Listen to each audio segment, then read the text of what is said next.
em explicar alguma coisa aqui, né? Deixa eu voltar para a questão lá do oscilador harmônico, né? Ou melhor, do potencial com um único mínimo, tá certo?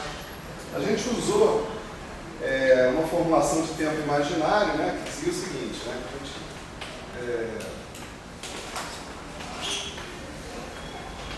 calculava o propagador desse jeito, né? Um certo fator de normalização, integral funcional, da exponencial de menos S de x funcional sobre H cortado, né? Então, efetivamente, um objeto como esse daqui, a gente viu que ele pode associar com a função de partição do sistema, né? Mas isso não impede, né, que esse objeto contenha informação quântica, né? Informação absolutamente relevante sobre o seu sistema quântico.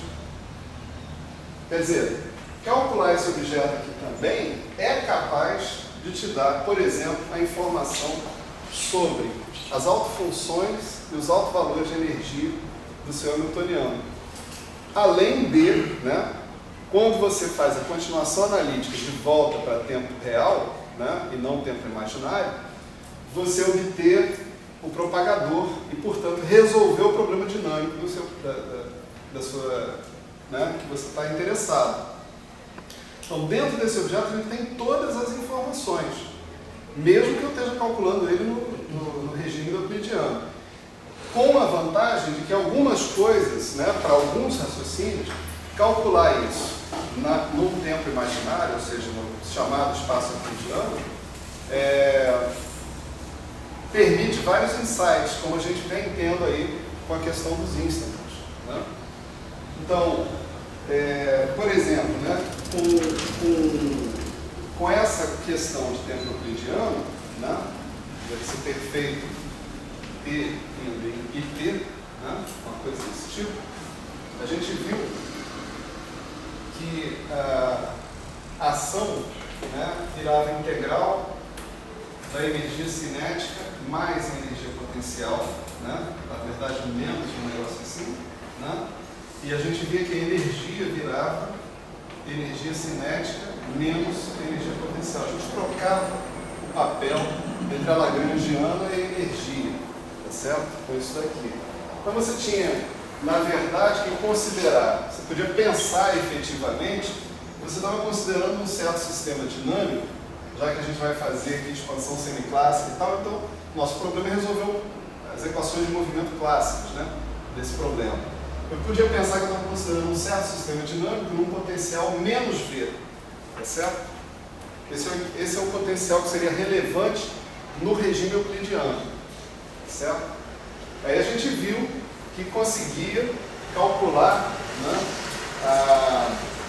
por exemplo, fazer a conta toda para uma aproximação de um potencial geral por um potencial de oscilador harmônico, né? V de x era V de x0, onde x0 era o ponto de mínimo, a gente estava supondo que esse V de x0 era zero, mais dv dx em x igual a x0, como isso era um ponto de mínimo, dv dx era zero também.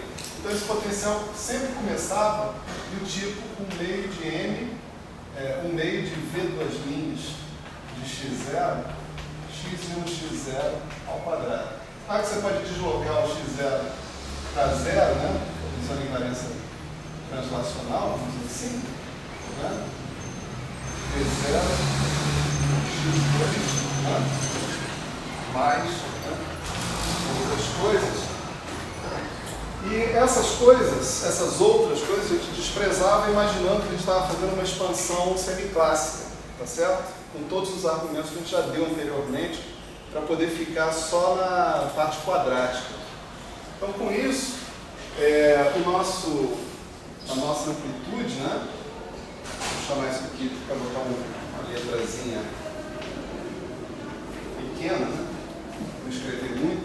Nossa amplitude A ela ficava essencialmente, como sempre, na exponencial de menos S do x bar, né, sobre H cortado vezes o determinante, né, de um operador V2 menos o V duas linhas de zero, né? O V duas linhas de x bar.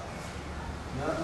Isso aqui elevado a 1/2, aqui tinha um fator de normalização que a gente tinha que manter, né? Na história.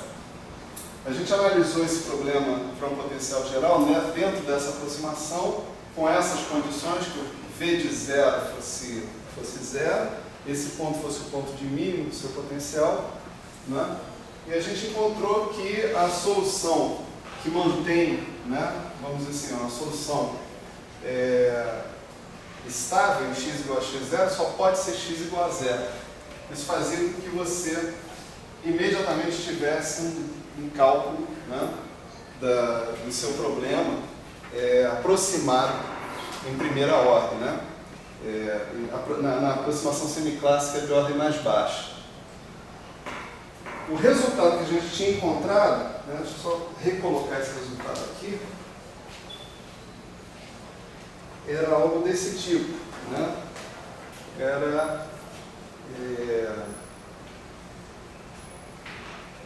Na verdade, esse A aqui, né, era 0, exponencial de menos HT sobre H quadrado, 0. X igual a 0, certo?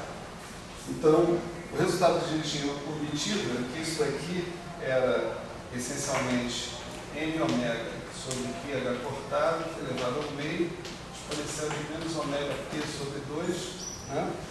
E daqui a gente tirava simultaneamente duas informações. Primeiro, que o E0 era 1/2 de h cortado ômega, mais ordem h cortado, né, ao quadrado, né? E que a nossa função de onda, né, do estado fundamental, n igual a 0, x igual a 0, aqui é preciso a gente especificar que n aqui é o alto estado de energia, x é o alto estado de posição, o 0 é 0, né? São dois zeros diferentes, né? O módulo disso ao quadrado dava m ômega sobre πh cortado elevado a meio, mais ordem h cortado ao quadrado, né? Então, essa informação é uma informação sobre a função de onda do problema quântico original. Tá certo? Então, eu estou calculando isso no euclidiano, sim, né? Mas eu não perco a informação que eu tenho do meu problema quântico original. Tá certo? A vantagem que eu tenho é que eu tenho outros métodos, eu tenho outras possibilidades de análise e eu tenho uma expressão que é mais convergente do que a expressão onde eu tenho tempo real, porque eu não tenho que lidar com aquele fator I ali, né, na ação. Certo? Então, vamos dizer assim, que uma das perguntas que foi feita no final da aula foi: para que serve essa porra? Né? No mínimo, né, a gente pode dizer que é uma técnica para você resolver problemas quânticos, certo? Mesmo os problemas quânticos estão aí, no mínimo. Mas sendo ainda um pouco mais ambicioso, você pode dizer: olha, a gente acaba de descobrir toda uma família, né, de soluções que têm importância na definição da integral funcional, né? Como a gente vai ver em mais detalhe hoje, né? Tá certo? Professor, tem só uma pergunta sobre aquela parte que você falou no início. O propagador te dá toda a informação que você precisa sobre o sistema e tal, você resolveu o oscilador harmônico, só que o oscilador harmônico, aquela série perturbativa da ação em cima da trajetória clássica, só tem dois termos, né? E a partir desses dois termos, expandindo o propagador, você tira quantos termos você quiser relacionados aos autovalores das energias. Então, dois termos na série corresponderam a infinitos termos conforme você queira, justamente porque a série pode ser truncada. Agora, se você tiver um potencial, por exemplo, que tem termos maiores do que 2, e você pega o propagador daquele cara, a sua incerteza em cada expansão vai estar em torno dos termos ou vai estar em torno da ordem que você pode pegar esses termos? Não, tem um erro aí de avaliação da sua parte, que é o seguinte: você pode ter Primeiro que o oscilador harmônico você está trabalhando com resultado exato. Né? Tudo para na ordem 2 e acabou. Vamos supor que você esteja com potencial x4. Né? Se você tiver com potencial x4 e aproximar ele pela ordem x2, o teu ômega, o teu V2', né, de zero, ele vai refletir o seu potencial x4. Ele vai ser diferente. V2' de um cara que é x4 vai ser diferente do V2' de um cara que é x2, por exemplo. Então ele vai refletir isso. Ele vai refletir a constante de acoplamento, pelo menos naquela ordem, etc. e tal. E a gente já viu como a gente pode fazer cálculo perturbativo também, né, dentro dessa história. Quer dizer, se eu tenho potencial e eu expando esse potencial, em geral os potenciais são polinomiais, mas vamos conceder aqui que a gente esteja falando de um potencial não polinomial. Então você expandiu esse potencial numa série. Você separa até o termo quadrático, que é o termo do oscilador harmônico, e o resto você bota para fora da integral funcional, fazendo derivadas funcionais em relação a uma certa função externa que você coloca lá. Foi a estratégia que a gente teve para montar a integral funcional. O resultado que você vai obter é uma aproximação perturbativa do propagador até ordem lambda elevada a n, onde n você escolheu.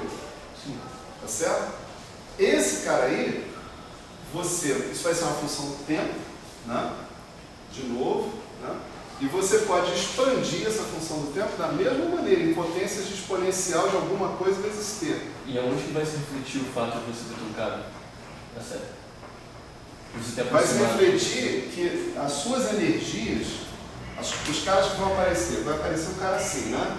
Exponencial de, por exemplo, vamos supor que para não mexer o saco, né? 1 sobre h cortado, você vai ter aqui um é 0, mais lambda é 1, onde lambda é a constante de acoplamento, lambda 2 é 2, mais t. Né? Tudo isso daqui vai ser a aproximação, né, até a ordem lambda elevada a n do alto valor E que você está tendo. A teoria de perturbações ela vai se refletir, né, se você organizar tudo direito, ela vai se refletir aqui e vai se refletir também aqui, né? Φ0 de x, φ de x, φ estrela, né, de x, né? Ou de x', né? Que é o que vai te dar as autofunções. Esse cara aqui vai ser o φ0 de x, mais lambda φ1 de x, mais lambda 2 φ2 de x, mais assim por diante. Aí o φ estrela é a mesma coisa, e aí você escolhe em que ordem perturbativa você quer trabalhar, mas isso sem nenhum prejuízo da sua expansão para tempo t grande. Né? Essa expansão para tempo t grande é que vai te dar, por exemplo, a função do estado fundamental, vai permitir você organizar, né? Como é que isso aqui se comporta quando o t cresce. Tem um termo que é dominante, depois tem o subdominante, depois tem o próximo, cada um vai te dar uma energia. Mas cada energia dessas, por sua vez, está aproximada pela série perturbativa. Na ordem que você escolheu. Na ordem que você escolheu. Exatamente. Essa é a história. Né?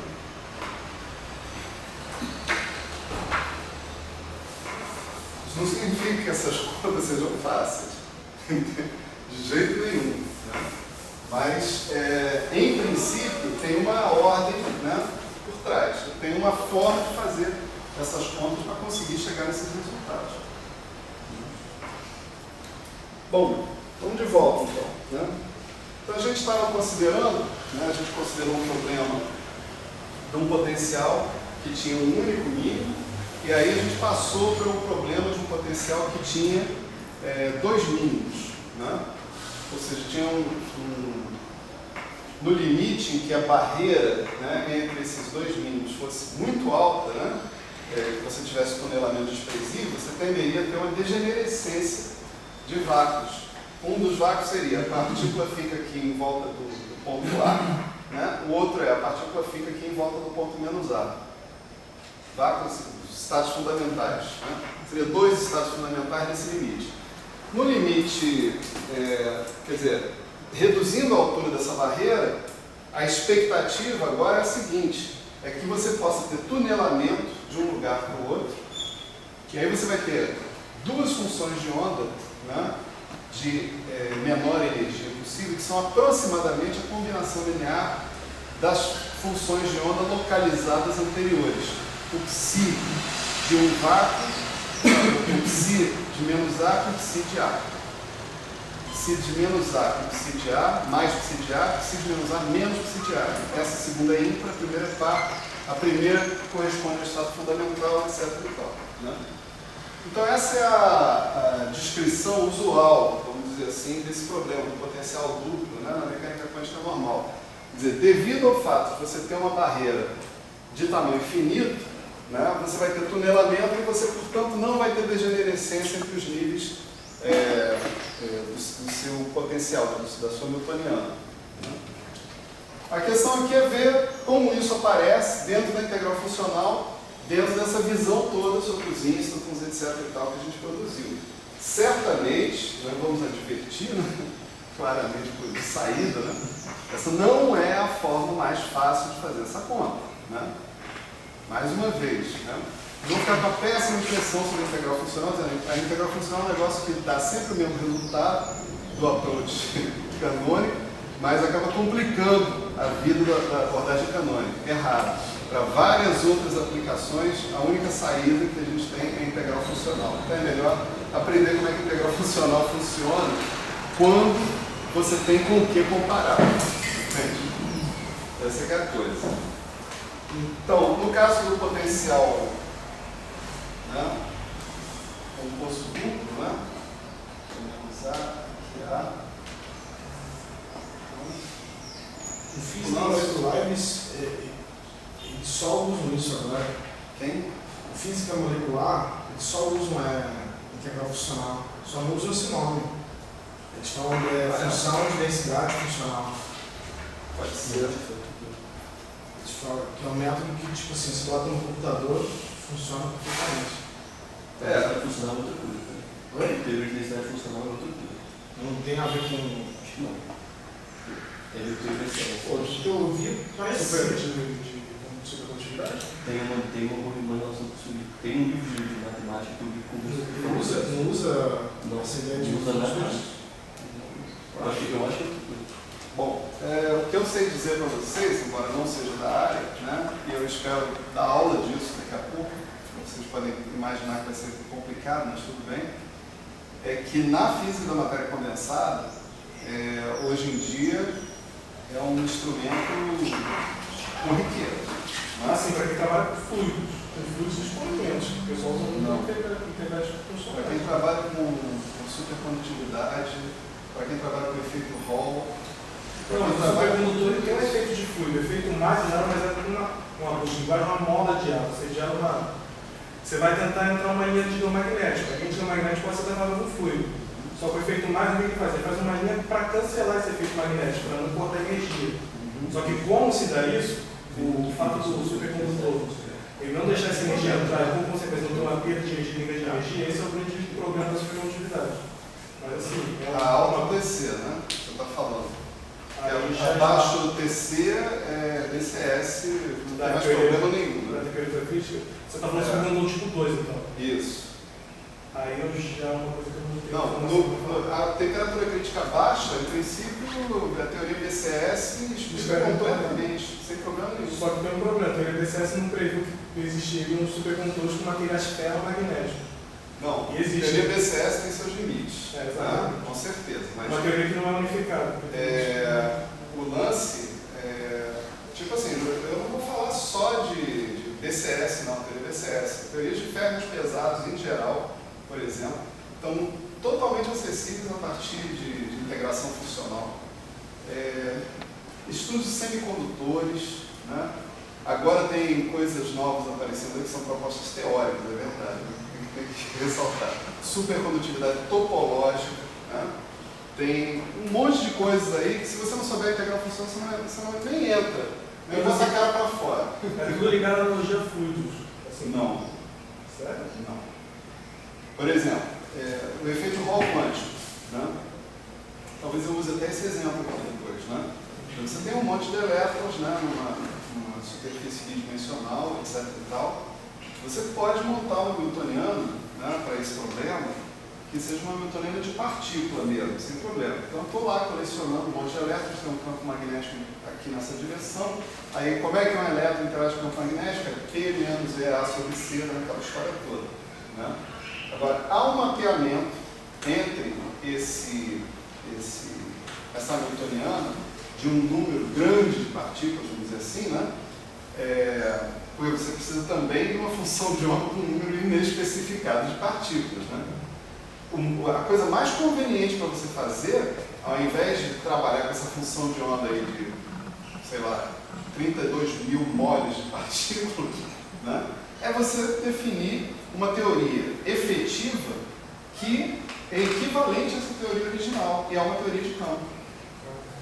É uma teoria de campo plenamente tratável de integral funcional, e com as técnicas de integral funcional. Você aproxima um sistema discreto do contínuo, é isso?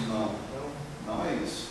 São hamiltonianas equivalentes, elas vão dar o mesmo espectro no final das contas, só que os graus de liberdade dos sistemas aos quais você se refere são diferentes. Eu vou estudar isso no que eu estou ensinando. Tenha calma. Não, mas o que eu quero dizer é o seguinte: você altera o grau de liberdade, mas não altera a hamiltoniana. Você altera a hamiltoniana. Mas é outro sistema cuja quantização, teoricamente, é equivalente à quantização daquele sistema anterior. Em termos de espectro dessas coisas todas. O lance é que hoje, na física da matéria condensada, né, é crescente a influência de métodos de teoria de campos e, por conseguinte, de integral funcional. Né? Nas outras áreas, assim, sempre que você tiver um campo pela frente, a integral funcional vai aparecer como uma opção vantajosa, sem sombra de dúvida. Né? Numa situação que você tem uma partícula e tal, aí perfeitamente viável você usar os métodos canônicos, né, usuais, etc. E, tal, e se virar com eles, né, quando dá. Mesmo assim, é aí que a gente vê se os métodos que a gente está utilizando são razoáveis ou não são, se as coisas coincidem ou não coincidem. Então é mais ou menos nesse espírito que a gente está andando aqui. Embora as coisas que a gente esteja fazendo sejam bastante complicadas, né, em relação ao método canônico, né, mas elas estão nos informando de técnicas a mais que a gente vai poder utilizar quando for o caso de sistemas mais complicados. Então, olha só, gente, a gente se colocou a tarefa, né, de calcular coisas como essas, por exemplo, A exponencial de menos HT sobre A, que pela simetria do potencial de invariância paridade, né, você é menos A exponencial de menos HP sobre H cortado menos A, ou coisas assim, A exponencial de menos HP sobre H cortado menos A e menos A exponencial de menos HP sobre H cortado A. Então aqui você tem a pergunta sobre o que é qual é a amplitude de probabilidade de você ficar, né, num ponto desses, ou qual é a amplitude de probabilidade de você sair de um ponto desse e ir para um outro ponto desse, num outro tempo T. Né? E já avisando mais ou menos a utilização disso tudo em termos de função de onda, de alto estado de energia, a gente imagina esse tempo T grande indo para o infinito, sendo um tempo realmente grande. Né? Então, o que a gente fez aqui? A gente observou a mesma coisa que a gente tinha observado aqui no caso do oscilador harmônico, que é que o potencial, né, no euclidiano, quando se tratava da no euclidiano, esse potencial que está aqui, ele é trocado V por menos V. Quer dizer, se você fosse fazer a análise clássica do movimento dessa partícula dentro dessa situação, era como se você estivesse considerando uma partícula em tempo real sob a ação do potencial menos V. Né? Então, invertendo esse potencial, a gente chegou à conclusão que todas essas amplitudes que estão aqui, elas são correspondentes a uma situação em que você tem energia zero. Então, não pode ser nem menor que zero, nem maior que zero. Né? Senão você não tem, ou você fica antes dos pontos de retorno, ou você simplesmente não tem estabilidade, vai para mais ou menos infinito, fim de papo. Né? Aí a gente usou algumas hipóteses, já que a energia é zero, veja que agora a energia é T menos V, né? Então, a gente pôde integrar o movimento clássico, né, desse sistema.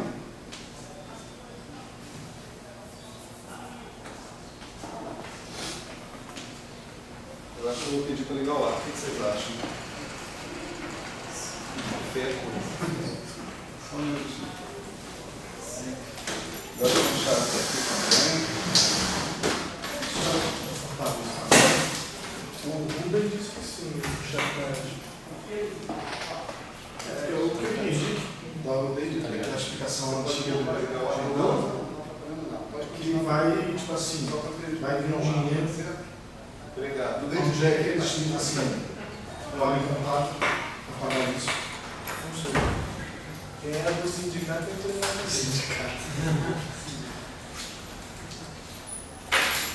Deixar aqui, deixa eu aberto por enquanto. Ligar primeiro. Eu sou meio esporádico. Então a gente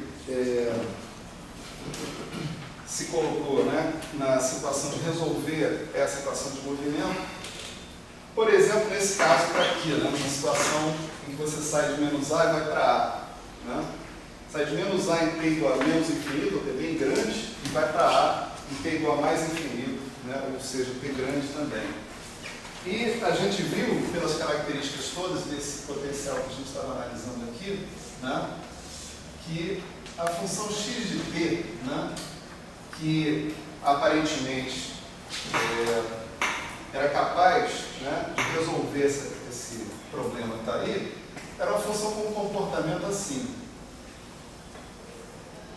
Onde aqui era A e aqui era menos A. Um comportamento assintótico desse tipo. Né? Esse instante que está aqui é um certo instante T1, tá certo? Onde a função x de t dá zero, né? Passa pelo meio. Né?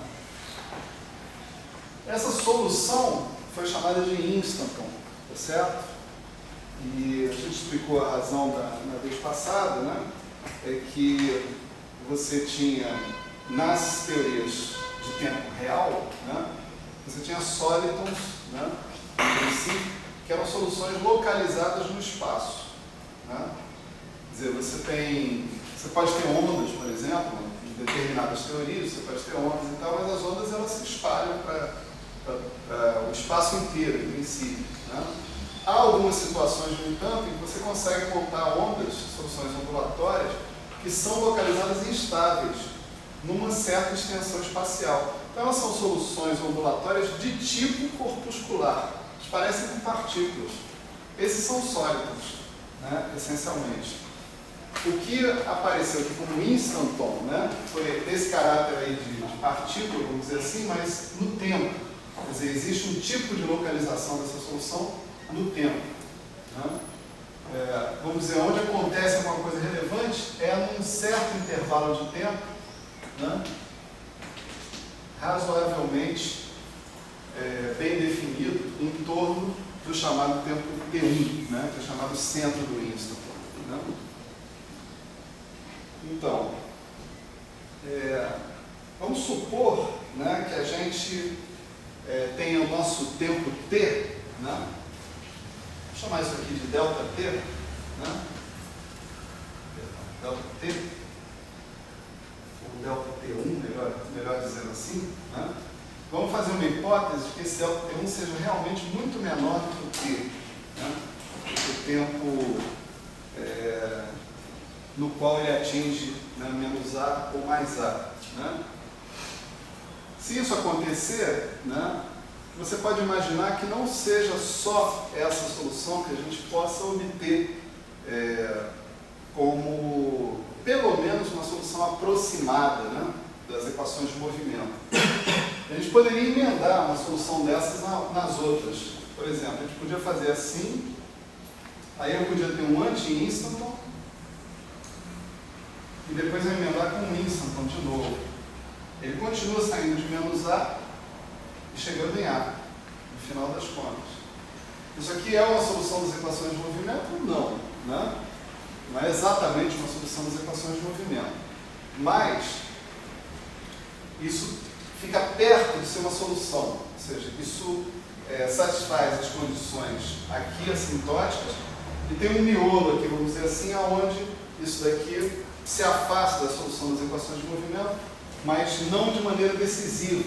E não de maneira decisiva por quê? Porque a largura desses instantons ela é pequena, em princípio, né? Em comparação com o tempo total que a gente está considerando. Então ele vai produzir alterações lá na ação, mas vai produzir alterações que vão diferenciar pouco essa solução de uma solução aproximadamente constante do tempo. Essa configuração, né, que eu acabei de exemplificar aqui, é chamada uma configuração de multi-instant, né?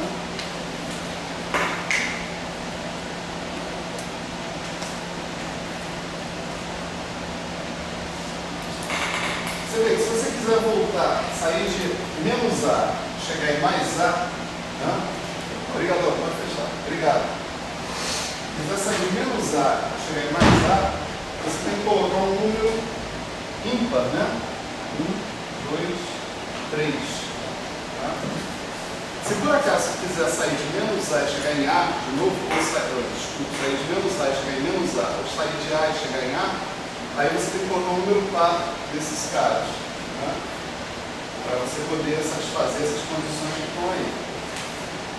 Essas configurações, elas contribuem dentro da integral funcional. Porque integral funcional é integral sobre todas as configurações.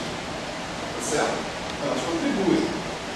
A questão é que elas também contribuem de uma maneira razoavelmente importante dentro da integral funcional.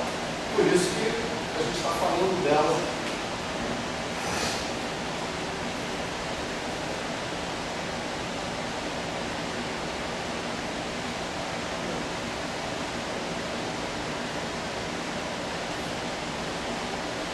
Bom, isso significa, né,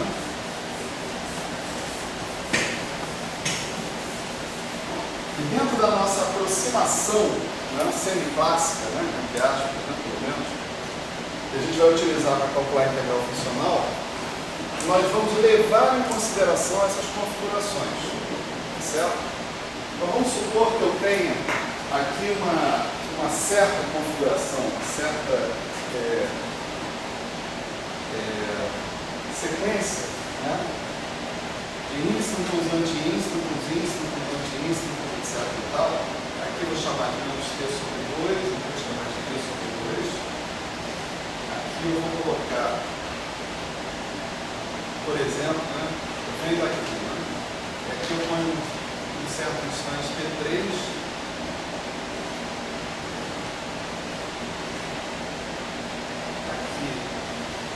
Aqui é T3, depois T2,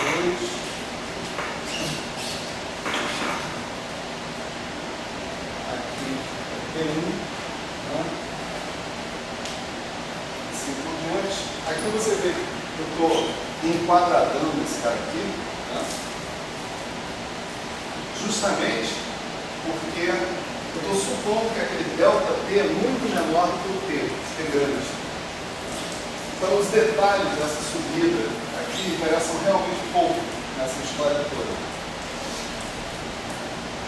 Então, a ideia vai ser a seguinte: vai ser eu considerar todas as configurações de multi-instantons possíveis para uma situação como essa. Você tem T sobre 2 maior que 1, maior que 2, maior maior que Tn, por exemplo, seja maior que menos T sobre 2.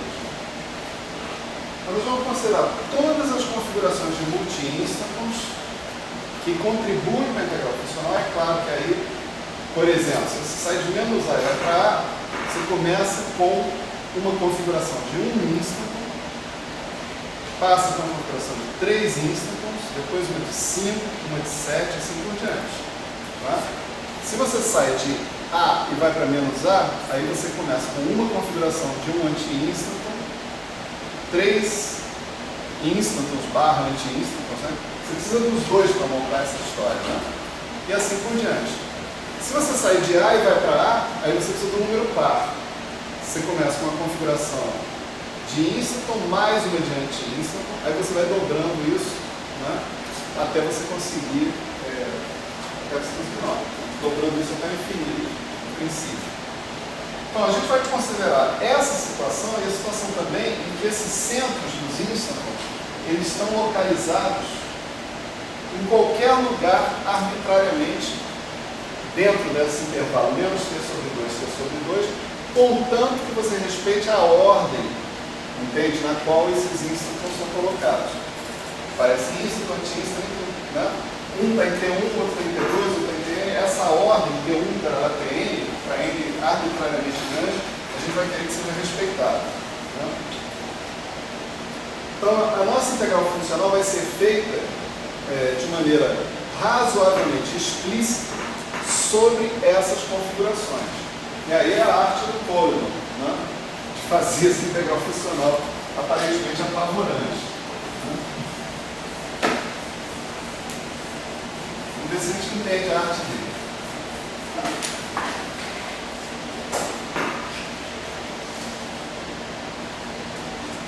Legal. Bom, a primeira observação aqui, né, é a observação sobre quem é a ação. Né? Vamos chamar de S0 a ação. Né? A ação era integral, né? Entre menos t sobre 2 e t sobre 2, dt, de meio dx dt ao quadrado, né? Mais v. Original da história. Mas a gente lembra que dx dt, né, era 2v elevado a meio. A gente foi capaz de calcular, escrever na aula passada uma expressão dessa ação, envolvendo apenas o potencial quando a gente estava tratando de uma solução das equações de movimento. Ali são as equações de movimento, essencialmente. Né? Então, a gente conseguir escrever isso aqui, né? Já que dx dt é 2v elevado a meio, então v é 1 meio de dx dt ao quadrado. Então, você pode escrever isso aqui como um quadrado de t sobre 2 dt dx dt ao quadrado. Certo?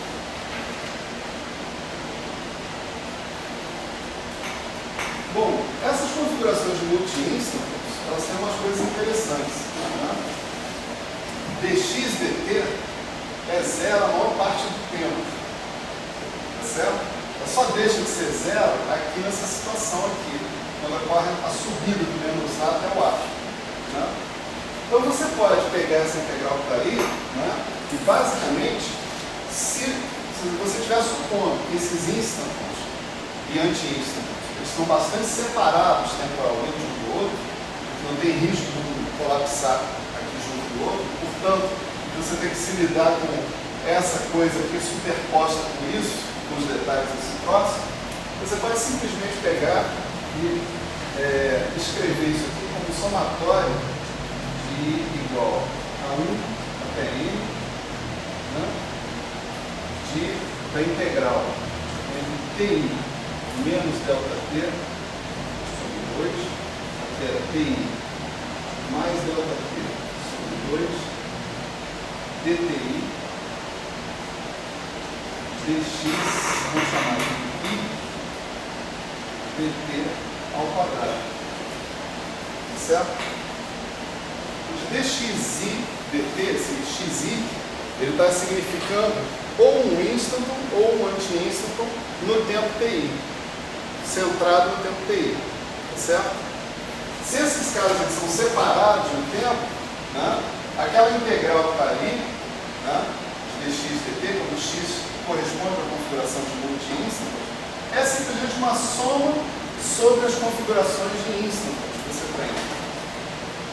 Certo? Contribuição desse, mais contribuição desse, mais contribuição desse, e assim por diante. Com essa ressalva para aqui que o dxdt, né, é zero para cada uma dessas soluções, para cada uma delas. Né? Se eu pegar uma das soluções, dxdt é zero, a outra solução, dxdt é zero, assim por diante. Exceto nesse intervalo entre menos t e t. E agora a gente pode pegar isso aqui e estender essa integral, já que esse dxdt é zero realmente. Eu posso dizer que se eu somatório de 1 até n, a integral de menos t sobre 2 a t sobre 2, dti, dxi, dt ao quadrado, desse xi é uma solução de instante.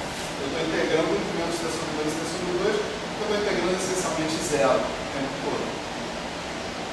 Então isso daqui é simplesmente a mesma ação, né, de uma partícula, né? Vamos chamar esse S0 para S0N, né? O que eu vou obter aqui vai ser N vezes S0, onde S0 é a ação de um instante. Certo ou errado? Vejo caras ruins na plateia. Então vamos abrir a boca, vamos reclamar, quanto é tempo?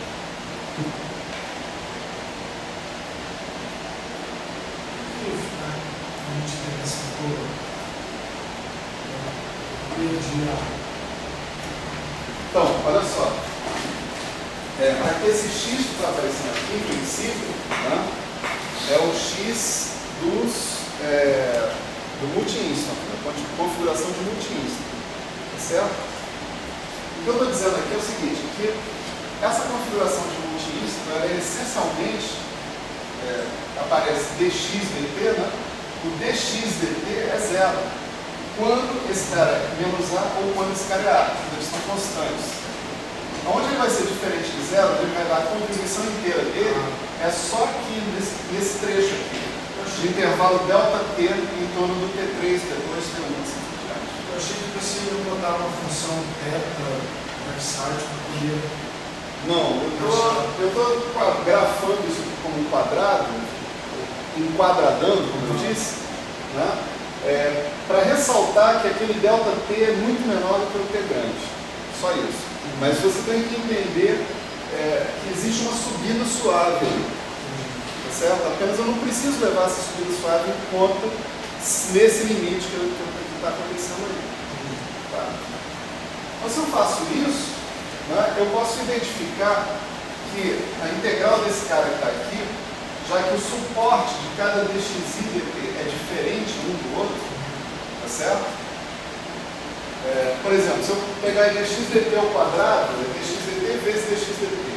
Se eu disser que o x vale x1 de t em torno de t1, x2 de t em torno de t2, x3 de t em torno de t3, você vai ver que isso se reduz, já que o suporte de cada pedaço dessa função é em torno de t's diferentes, isso se reduz à soma do dxdt ao quadrado para cada cara. Né?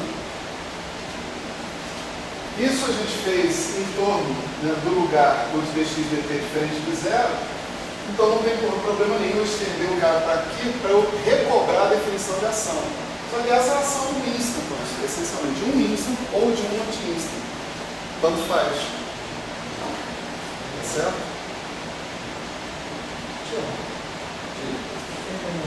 Se a integração for sobre todas as trajetórias possíveis, esse fato de considerar que eles estão separados, suficientemente separados, isso não é restritivo? Não, isso é uma aproximação. Isso é, bom, resposta sim. Desculpe, a resposta não é não, a resposta é sim.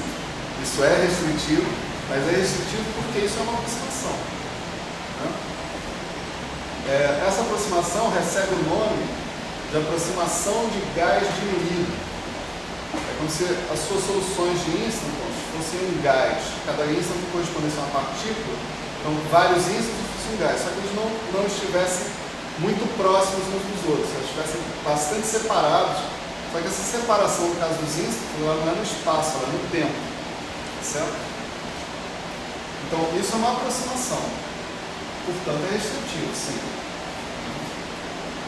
Certo? Só para informação de vocês, deixa eu ler aqui o que o Coleman fala sobre esse tópico aqui. Né? Ele diz assim: para N objetos separados, bastante separados, S é N S0. Isso cuida da exponencial da ação. Botou mais fácil ver, não? Não, ele nem se deu o trabalho de escrever fácil ver. Gilelo mais Ele deixou até o é fácil ver, deixou implícito. É tão fácil ver que não vale a pena falar que é fácil ver. É hora nem perder tempo com isso, dizer é fácil de dizer, assim, não. Entendeu? Daí NS0, pronto. Quer dizer, você tem que suar para ler esse livro. Essa que é a verdade. Tem que suar para ler esse livro. Eu não estou falando de vocês, eu estou falando de mim só. De mim. Né? Eu estou me colocando aqui solidário com todo mundo. Fala. Isso tem alguma coisa a ver com esse descrição? Não. A gente não está fazendo tempo discreto. A gente está considerando soluções que são centradas em certos instantes de tempo e muitas dessas soluções. Mas o tempo mesmo é um fator contínuo, certo? Nós vamos fazer mais do que isso, né? Vai ficar bastante claro que o tempo é contínuo aqui pelo seguinte: nós vamos fazer o seguinte, nós não só vamos somar sobre todas as soluções de N instantons para N qualquer, como nós também vamos permitir que esses pontos T1, T2, T3, Tn se desloquem aqui arbitrariamente. Então nós vamos somar sobre isso também, tá certo? Quer dizer, eu vou dizer assim, de repente o T1 está aqui bem pertinho do T sobre 2, o T2 está meio distante, o T3 está por aqui, o T4, etc. e tal. Ou, né? E aí quer dizer mais, o ou aí quer dizer mais. O T1 está por aqui, o T2 está aqui, mas sempre mantendo a ordem. O T1, T2, T3, T4, assim por diante. Cada coisa dessas, a gente vai considerar uma solução diferente, clássica, né? Aproximada da nossa ação. Né? E a gente vai somar sobre essas soluções. Todas elas. Então, isso significa que na minha integral funcional tem uma integração ordenada sobre dt1, dt2, dt3 e dtn. Eu vou explicitar agora. Essa arbitrariedade não é tão arbitrária devido ao que você respondeu aos colegas aqui atrás, né? Que é, tipo, não pode estar muito perto. Sim. Não pode estar muito perto. Se ficar muito perto, além de que isso aí não vale, dá alguma coisa diferente, interessante? Ou... Não, você vai ter... a sua aproximação vai ficar muito boa, né, nessa história. Mas isso é um negócio que está meio fora do seu controle, né, de certa maneira. Quer dizer, você vai integrar... Eu vou colocar aqui as integrais, como é que elas são. Né? Eu tenho que fazer uma integral assim. Né? Integral dt1, por exemplo, né? Aí a gente vai discutir esse negócio de novo. Entre menos t sobre 2 e t sobre 2. Então o t1 está livre para passear por onde ele queira. Está aqui. Né? Mas o t2, ele só pode passear entre menos t sobre 2 e t1. A rigor, o que eu devia colocar aqui? t1 mais, menos, né? Evitar aqui, né? O delta T1, pelo menos. A largura do cara lá. Tá certo? Mas eu vou ignorar isso. Eu vou imaginar que, se eu colocar um negócio desses, o resultado no final vai ser função de delta T1, delta T2, vai ter uma contribuição, né? Que é tão maior do que esses delta T1, delta T2, delta Tn, que eu vou poder desprezar esses caras no final.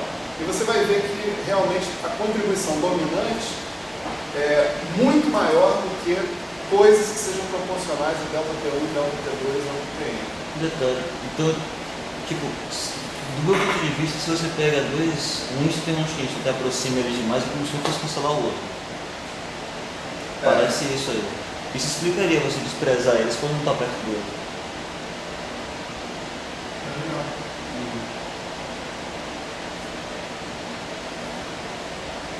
Peraí, tô pensando. É que parece isso, entendeu? Não sei se é isso. Se você pega só um Einstein e um Einstein, você aproxima os dois, acontece o quê? Por ali fica parecendo que você está... Depende do problema que você está querendo considerar, né?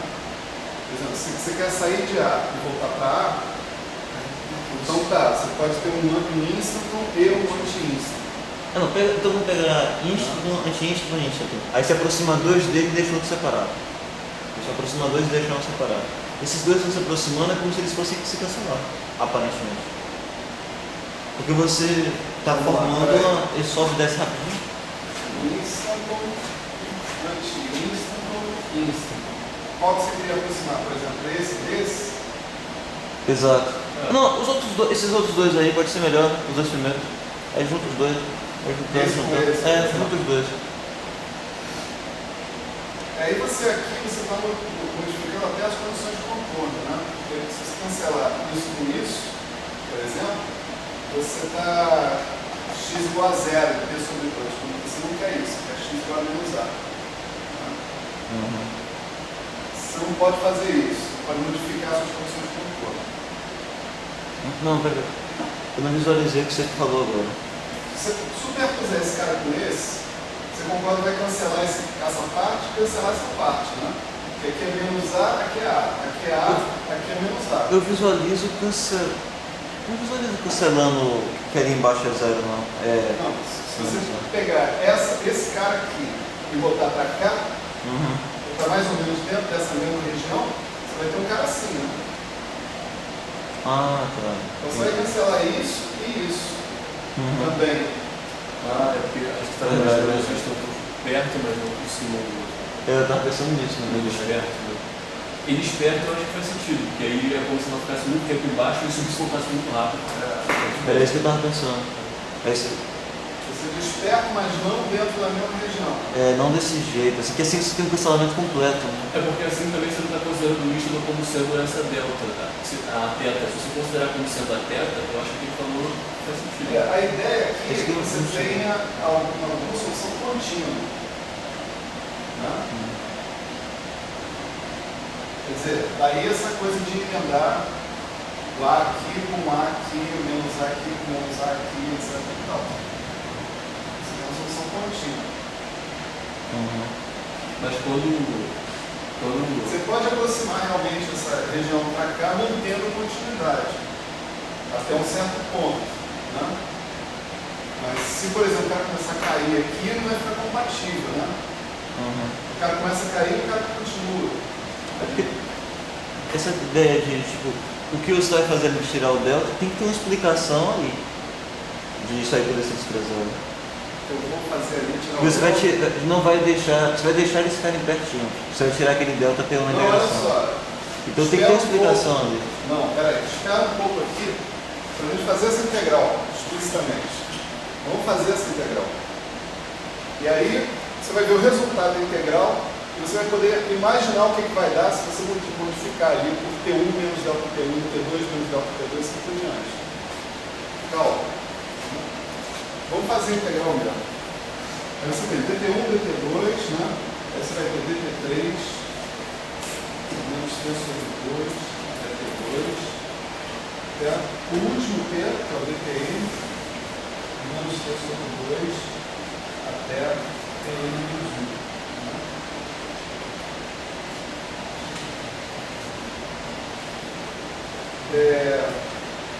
Você veja que esses PIs, né, eles não aparecem na sua ação. Né? O TI é o centro do instanton. Né? Quando você calcula isso daqui, não vai aparecer TI ali. Né? Então, Não tem nada dentro da tua integral funcional que dependa dos TIs. Nada.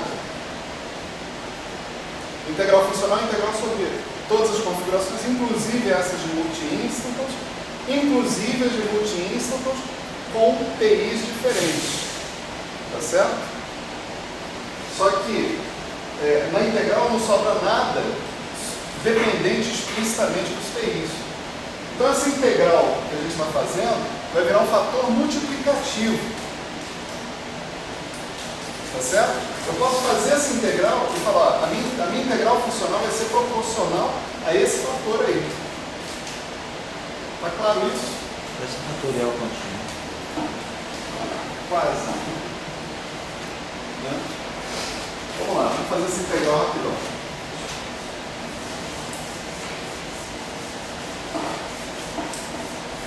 Isso que eu estou falando para vocês aqui resume vários momentos de desespero. Né? Comecei a fazer integral de um jeito, aí começava a crescer, eu falei, meu Deus, nunca vai funcionar. Né? Aí lá pelas tantas eu entendi como é que faz. Né? Aí a coisa rolou. Então vamos começar por essa aqui, ó, de dtn. Né? Essa primeira integral, vamos colocar duas aqui, dtn menos 1, menos t sobre 2 até t menos 2. E o resultado da primeira integral é tn menos 1 menos t sobre 2. Tá? Vai ser isso aqui. Essa integral aqui, guardem o valor dela, o valor da primeira integral. Né? A gente vai fazer da seguinte maneira: eu vou definir um tn menos 1 linha, que é tn menos 1 menos t sobre 2. Então a integral vai ficar integral de mais t sobre 2. Então, quando t menos 1 for menos t sobre 2, isso aqui dá 0. Quando t menos 1 for tn menos 2, né, isso aqui dá tn menos 2 mais t sobre 2. Né? E aqui eu fico com tn menos 1 linha e aqui tn menos 1 linha. Tá certo? O resultado dessa integral é tn menos 1 linha ao quadrado sobre 2. Não é isso? Em 0 dá 0. Nesse daqui vai dar tn menos 2 mais t sobre 2 ao quadrado sobre 2. Tá certo? Vou para a terceira integral, tá certo? Então, o que? Integral de menos t sobre 2 até tn menos 3, né? dtn menos 2. No resultado das duas integrais anteriores, vai ser 1 meio tn menos 2 mais t sobre 2 ao quadrado. Vou fazer, Desculpa. O dx dt sum. dx. Não tem não. Dx dt. Não, peraí. Que mudamos de problema. Isso aqui é outra coisa. Aqui eu estou somando, né, sobre todas as configurações de multi-índice que tem centros arbitrariamente colocados no intervalo menos t sobre 2 e t sobre 2, respeitando essa ordem. Tá certo? Então o que eu disse é que a gente tem que fazer essa integral. E o funcional, o propagador, não depende desses TIs, do T1, T2, T3, Tn. Por quê? Uma configuração genérica de multi-índice dessa daqui, né, a gente acabou de mostrar que dá n vezes S0 e S0 é a ação de um único instante. Essa ação não interessa aonde está esse instante T, TI. Tá certo? Então, o resultado da ação, por exemplo, não depende dos centros dos multi-instants. A medida não depende também, então nada na minha integral depende desses caras. Como eles não dependem disso, essa integral está aqui é um fator multiplicativo que a gente está calculando agora. Tá certo? Então, é uma integral que vai dar um fator multiplicativo lá para o propagador. Tá certo? Bom, aqui eu vou fazer a mesma mudança de variável, eu vou chamar isso aqui de Tn menos 2 tá certo? Então, essa integral vira integral de Tn dTn menos 2 de 0 novamente até Tn menos 3 menos mais T sobre 2, né? De quê? De Tn menos 2 linha ao quadrado sobre 2. Essa daqui dá Tn menos 2 linha ao cubo sobre 3 vezes 2, 3 fatorial. Tá certo? Em 0 dá 0, em 1 vai dar 1 sobre 3 fatorial Tn menos 3 mais T sobre 2 ao cubo. Certo? Já tem um padrão. Tn menos 1 mais T sobre 2, Tn menos 2 mais T sobre 2 sobre 2, Tn menos 3 mais T sobre 2 sobre 3 fatorial, e vai assim. Você pode fazer essa integral assim. Demorei pra cacete, não acontece. Isso é uma babaquice, é entre nós, né? Tipo, o tempo que você perde por culpa da sua dislexia não é moleza. A coisa só é fácil depois que faz. Tem as coisas que a gente devia fazer rápido, cara. Não tem papo. Não tem desculpa, não. Tem desculpa para vocês que estão começando agora, de certa maneira. Não para vaca velha aqui, não. Enfim, quando eu chegar aqui no DT1, né? DT2, DT1, né? Como é que vai ser? Eu estou integral DT1 menos T sobre 2 até T sobre 2. Né? Do negócio que eu vou obter quando eu fizer todas essas integrais que estão aqui. Né? Então eu vou encontrar aqui, olha, T1 mais T sobre 2 elevado a N menos 1 sobre N menos 1 fatorial. Esse é o resultado de fazer as N menos 1 integrais que a gente fez até agora. Né? A última eu faço exatamente do mesmo jeito. Isso aqui vira T1', né? Então aqui essa integral vira integral de 0 a T, né? dt1', T1' elevado a N menos 1 sobre N menos 1 fatorial, e o resultado dessa é T, né, porque o 0 vai dar 0, né, elevado a N sobre N fatorial. Não quero escrever esse negócio aí, não vou conseguir provar isso nunca. Ele omitiu todo o meio? Ele escreveu assim, ó, essa forma. Então tá aqui, T elevado a N sobre N fatorial. Esse é o negócio. Agora a gente pode pensar, né, no que a gente ganha, no que a gente perde. Se a gente colocar aqui, ó, T mais delta T, né, mais delta T2, mais delta T menos 1. Né? Por exemplo, na primeira etapa aqui, eu ganharia T mais delta N menos 1, tá? E aqui eu pegaria o Tn menos 2 mais delta Tn menos 2 mais delta Tn menos 1. Ia ficar uma soma desses delta T's. Cada um deles a gente está supondo que é desprezível frente ao delta T. Então o resultado final seria operado basicamente por uma soma, onde você tem T, você teria T mais a soma de todos os delta T's correspondentes às larguras dos ínspetos. Né?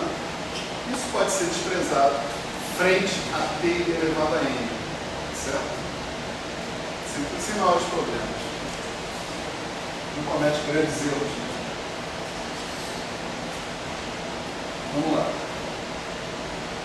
Próxima história. Agora esse truque aqui é maravilhoso.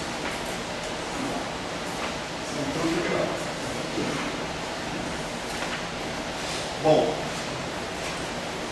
nós estamos aqui com os multi-instants mais ou menos, né? Vão guardando isso aí na memória, né? Cada etapa dessa conta, né? Mas a gente tem um determinante funcional aí para calcular. Tá certo? Se eu pegar o meu propagador, vamos supor que x exponencial de menos, aqui x e x' vão poder ser a ou menos a, né?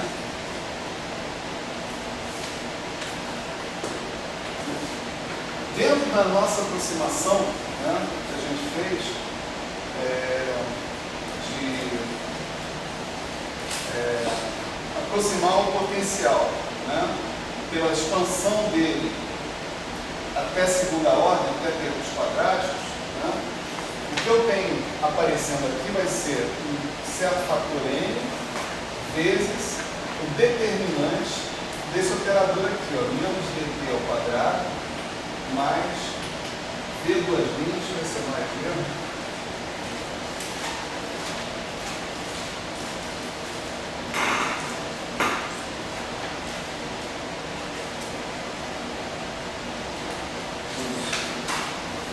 Mais v duas linhas de x barra, onde x barra é a configuração clássica na qual eu estou, né, colocando as coisas, né?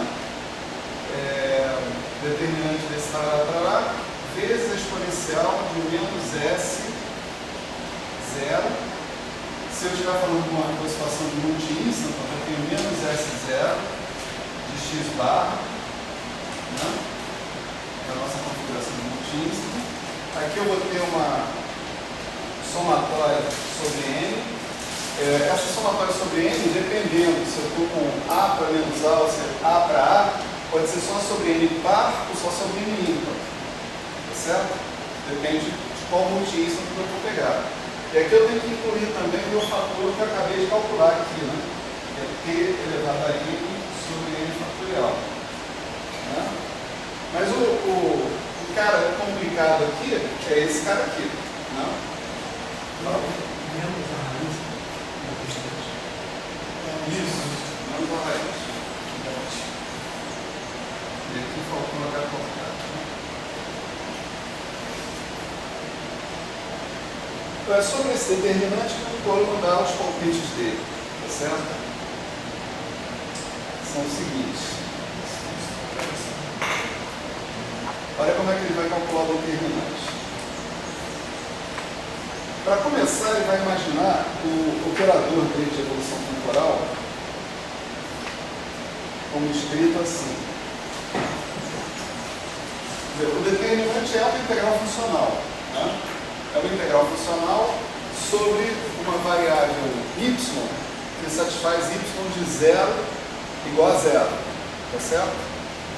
Y de menos t sobre 2 igual a y de t sobre 2 igual a 0. Né? Se anula nas fronteiras. Né? Então, essa integral funcional aqui, calculada, vai nos dar esse determinante. Né? Então, para calcular essa integral funcional, a gente vai imaginar o seguinte, que eu vou dividir o intervalo menos t sobre 2 até t sobre 2. Eu não estou fazendo ainda o time slicing, certo? E nem vou fazer. Mas eu vou usar a propriedade do propagador. O propagador fatoriza se eu pegar os intervalos de tempo e dividir. Por exemplo, se eu tiver T1, T2, T3, o propagador para vir daqui para cá é o produto dos propagadores para vir daqui para cá vezes o propagador para vir daqui para lá. Essa propriedade que a gente vai utilizar. Tá? Agora, que daqui para cá são esses, tá certo? Isso daqui a proposta do fórum é a seguinte. Por exemplo, se aqui for o T3,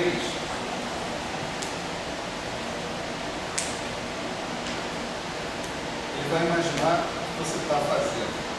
Tá?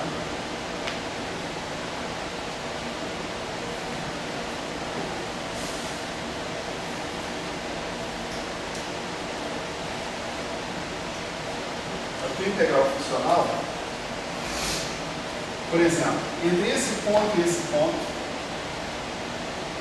que você chama de T barra 3, T barra 2, que você chama de T barra linha 3, T barra 2, T barra linha 2, que se chama de T barra 1, e assim por diante.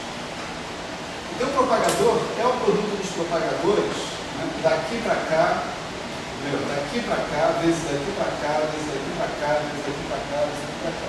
E calcular o propagador de cada um desses caras que estão aí e fazer o produto. Como se tivesse lugar. Não. O propagador para vir daqui para cá é o produto dos propagadores para vir daqui para cá, vezes o propagador vir daqui para cá, vezes daqui para cá, etc. Isso é a propriedade do propagador. Né?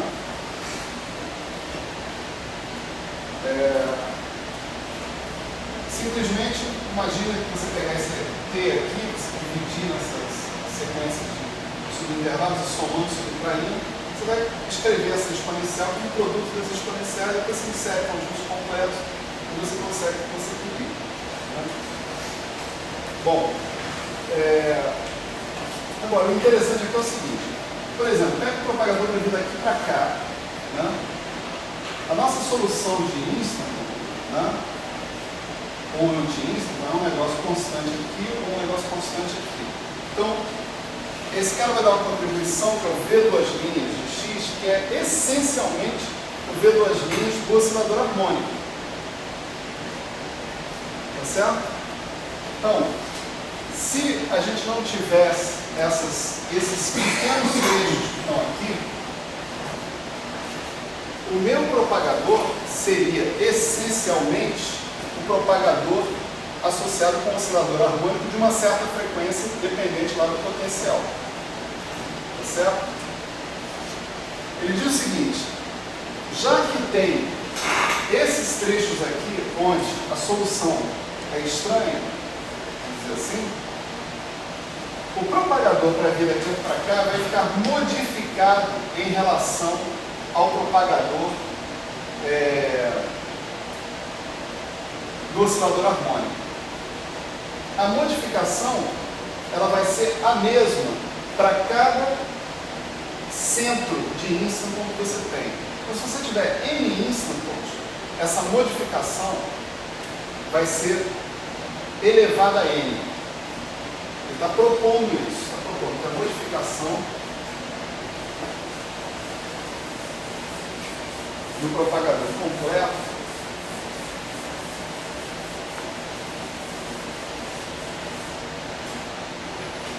seja do seguinte tipo.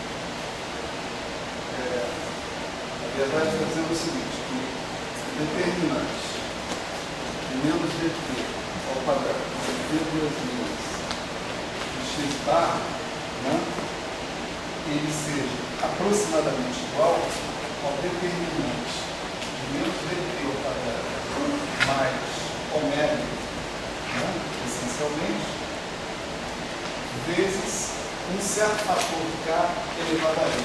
Esse fator K ele tem a ver com esses intervalos aqui, onde você vai calcular propagadores, tá certo? Você vai calcular propagadores que estão evoluindo em tempos que estão na ordem da largura do teu instanton, né? O instanton que está aqui. Você está propagando daqui para cá. Esse propagador que você vai calcular vai dar o mesmo resultado do propagador que você vai calcular aqui, que você vai calcular aqui, etc. e tal. Ele está chamando esse fator de K e ele está dizendo, já que eu tenho N instantons ou anti-instantons, eu vou ter o fator K elevado a N no final da história. O fator K, ele pretende calcular, calculando a contribuição de um único instanton. Quando eu tiver só um instanton, eu calculo a modificação que dá o K. Se eu tenho multi-instantons, eu vou dizer, isso vai dar K elevado a N. Por isso simplesmente. Isso parece um chute. Exagerado. Isso parece um chute exagerado. Por quê? Não é tão exagerado assim não. Quer dizer, E a contribuição desse termo vai dar a mesma coisa, não tem problema. Né? Isso tudo bem, mas que a modificação, quando todos estiverem juntos, vai ficar exatamente elevado a N. Essa cara que ele propôs é difícil de justificar. Isso não é palatável para mim. Isso está lembrando o que a gente faz em física estatística. Quando a gente pega a função de partição de uma partícula, depois no final é só levar a N. Se os constituintes forem idênticos. Mas você tem esse problema. Lá você, tipo, um interage com o outro. Mas eles são idênticos também. São idênticos, um interage com o Você outro. pode negligenciar a interação dependendo do tamanho dela. Exato, aí vai ser. Aí Aí, tá fazendo, né? Eu entendi. Não, sabe que eu tendo a concordar com você, realmente. Na verdade, você está negligenciando a interação, né? Entre as partículas, quando você faz uma coisa dessa. eles vão negligenciar a interação de Einstein. Aqui Vai também. ser estranho. Você está falando de que você está com os íons amplamente separados em relação ao centro deles, né? Então você está negligenciando a interação entre cada íon desse com o outro. Só que essa aproximação só é coerente dependendo da energia total do sistema. E não só isso, quando ele separa as regiões que você pode botar ele, você está localizado, não tem simetria. Não tem isso. Aí o termo de simetria aparece aqui embaixo, ó, o N. Isso que eu não tenho dúvida. O fator N aparece embaixo. O N fatorial ele aparece como tem simetria. Aí você fala o termo de Gibbs lá, que não coloca? Aqui o fatorial não para sei contar? Só esquecido. Mas isso vai ser Quando provado. tem simetria, a gente coloca o fator N, né? Quando não, sempre tira, né? A razão daquele N fatorial ali, não sei se você pode traçar o seu paralelo tão longe. Eu não sei, mas eu digo eu digo o seguinte, é o que está aparecendo. você dizer que a alteração desse cara em relação a esse cara é desse tipo, eu acho uma alteração uma proposta razoável. De fato. Por quê? Justamente porque esses instantons e anti-instantons, eles estão largamente separados. Né? Por que fica com a questão do estado harmônico? Porque você, nesses trechos que está aqui, você tem esses caras aqui aproximadamente constantes. Ou A ou menos A. Então você está efetivamente fazendo V2', né, de X no ponto de mínimo. Isso dá o ômega. Né? Você está com impulso duplo. Né? Esse V2' que aparece ali, né, vai refletir o quê? Vai refletir a concavidade desse cara que está aqui. Eu queria acertar porque eu já tinha esquecido que a gente estava resolvendo esse poço aí. Eu já esqueci que estava fazendo. Não pode esquecer não, pode esquecer, de vez em quando tem que voltar lá. É que o senhor falou do desenho. Apaguei o desenho. Bom, é o seguinte, gostando ou não gostando, né? Vamos supor que a alteração seja dada por isso, e aí agora fica tremendamente fácil calcular o propagador até o final. Tá certo? Se isso realmente estiver acontecendo. Então, é só juntar tudo que a gente propôs aí até agora, né? E a gente vai ver o seguinte, por exemplo, cara, que é menos A, exponencial de menos H, P sobre H, menos A, isso vai dar M ômega. Aqui eu já estou usando a nossa aproximação desse determinante para T grande, tá certo? Que a gente viu na aula passada, que é semi-hiperbólico, né, e tal, e você faz a aproximação para T grande. Então era M ômega sobre πh cortado elevado a meio, exponencial de menos ômega T sobre 2, né? E a gente está somando sobre N, a gente tem aqui T elevado a N, exponencial de N sobre H cortado a S0, tá certo? E K elevado a N, tá certo? no meio da história. Você tem uma coisa assim, essa aqui é a soma sobre N par. Veja que você está saindo de menos A e voltando para menos A, ou saindo de A e voltando para A, então o N tem que ser par, né? Sobre N par de K exponencial de menos S0 sobre H cortado, T, tudo isso elevado a N, sobre N fatorial. Mais termos já H cortado. Não vamos escrever isso aí, porque isso é obviamente uma aproximação, né? Certo? Se você estiver calculando o cara que vai de A, né? Exponencial de menos H, T sobre H cortado, menos A, né? Aí você tem a mesma coisa que você tem aqui em cima, só que uma soma sobre N ímpar.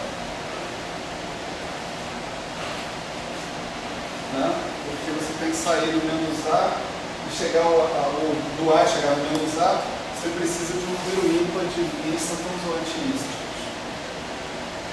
Bom, você pode resumir essa história toda dizendo o seguinte: a soma sobre N par desse tipo daqui é exponencial disso, que está aqui, mais exponencial de menos isso.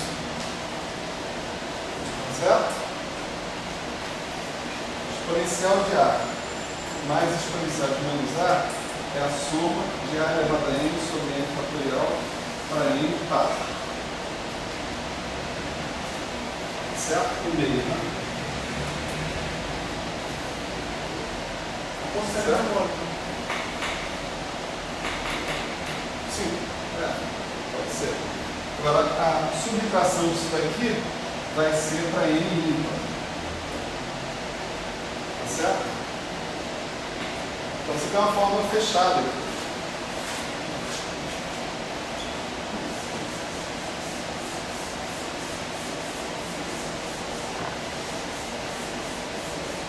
A fórmula fechada é a seguinte, né? Tem mais ou menos A exponencial de menos H T sobre H cortado A menos A vai ser N ômega sobre IH cortado elevado a E exponencial de menos ômega T sobre 2 vezes meio exponencial de K exponencial de menos S0 sobre H cortado T menos mais exponencial menos K exponencial de menos S0 sobre H cortado T. O que está faltando aí? Só o K. Tá certo? Faltando calcular o K. Em tese, a gente calcula observando a contribuição de um único íon. Certo?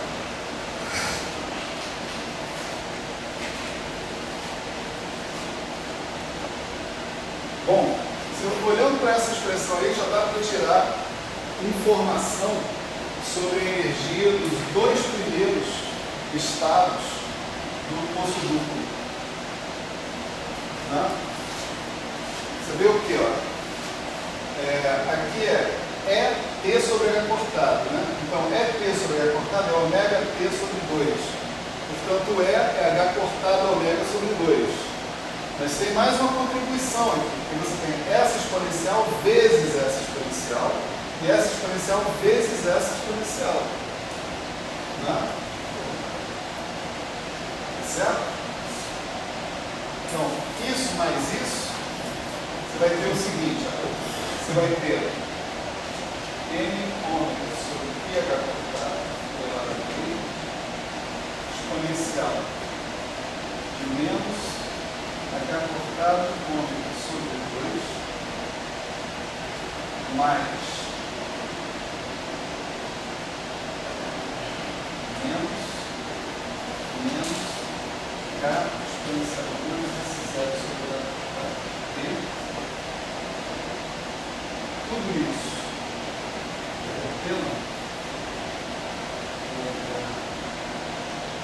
tudo isso vezes T sobre a quantidade, né? Menos mais exponencial de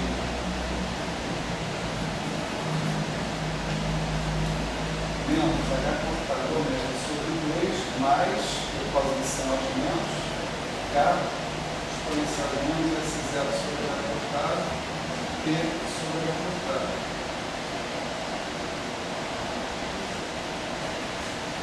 Isso aí, professor. Isso aí está lembrando exatamente se segue uma estatística de Fermi e de Bose. Não. Por quê? Exatamente um termo parecido desse que aparece. Um exponencial de alguma coisa. Não, é porque a função pode ser simétrica ou antissimétrica. Peraí, isso aí sempre tem que ser assim, né? Por quê? Olha só. O nosso propagador, né? O senhor ainda vai fazer aquele infinito, né? Exponencial de menos H. Estou fazendo T grande, né? Para ter toda essa discussão que a gente está fazendo. T grande em comparação com a largura dos multínsicos, mas ele não precisa ser infinito. Eu posso simplesmente olhar o comportamento dominante, né? Em função de quando o T cresce, quais são os termos que dominam. Né? Olha só, isso aqui é uma coisa que a gente já viu. HT sobre H cortado, né? X. Vamos supor que eu chame de menos o estado de menor energia, de mais o estado com a próxima menor energia. Tá certo? Então é o primeiro estado excitado. Tá certo? Isso aqui eu vou poder escrever sempre assim: exponencial com menos é menos T sobre H cortado vezes X menos X mais exponencial de menos é mais T sobre H cortado X mais X mais etc. Né? Todos os outros estados excitados que estão aí. Né? Isso é decomposição espectral do propagador. Né? Daqui eu tenho informação sobre a função de onda, daqui eu tenho informação sobre as altas energias. Isso aí também não é que nem a soma de todas as possibilidades, né? Não. Aqui eu não estou usando a decomposição de integral funcional. Olha o que eu fiz aqui. A gente já fez isso antes. Eu estou relembrando aqui. Né? Eu inseri um conjunto completo de autoestados da energia. Certo? X20, né? Agora, isso aqui é um autoestado de energia, então eu posso substituir o exponencial de menos N T sobre H cortado. E aqui eu fico com Xn, N, X20. Certo? É essa decomposição que eu estou fazendo desse operador aqui, né? Isso aqui é o X, exponencial de menos HT sobre H cortado, X'. Certo? Esse é o propagador. Eu posso pegar e deduzir uma expressão para ele, para calcular esse objeto, esse valor esperado, que seja uma integral funcional. Mas isso que está aqui não é essa integral funcional. Isso é a chamada decomposição espectral do propagador. Eu decompondo em termos das autofunções de energia e dos autovalores de energia. Então aqui não tem. Aqui eu tenho uma outra visão do meu objeto, do propagador. O propagador não está sendo visto como integral funcional, está sendo visto como uma soma sobre os autovalores e autovetores de energia, uma certa soma sobre esses caras. Qual é a vantagem disso aqui? Porque daqui é que eu consigo ler os autovalores e as autofunções. Né? No nosso caso aqui, pelo menos, a gente está lendo para um certo ponto, né, das nossas autofunções. Aqui a gente não está fazendo para um X genérico, né, nós estamos fazendo para A e menos A. Né? Então, se eu comparar com isso aqui, imediatamente eu tiro a informação de quem é o E- e de quem é o E+. Tá certo? Eu tiro o seguinte, ó, E menos ou E mais, né? Eles são o meio de H cortado ômega, mais ou menos H cortado K, exponencial de menos S0 sobre H cortado. Né? E eu tiro informação também sobre quem são as autofunções no ponto x igual a no ponto x igual a menos a. Né?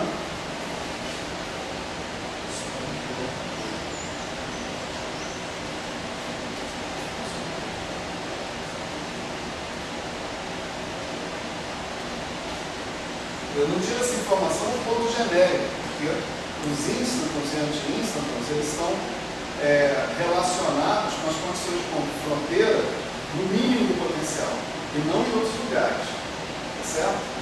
Para tirar informações sobre outros lugares, eu tenho que fazer o meu propagador passar por esses pontos genéricos que estão ali. Você vê que aí não funciona, porque aí eu não tenho isso, eu tenho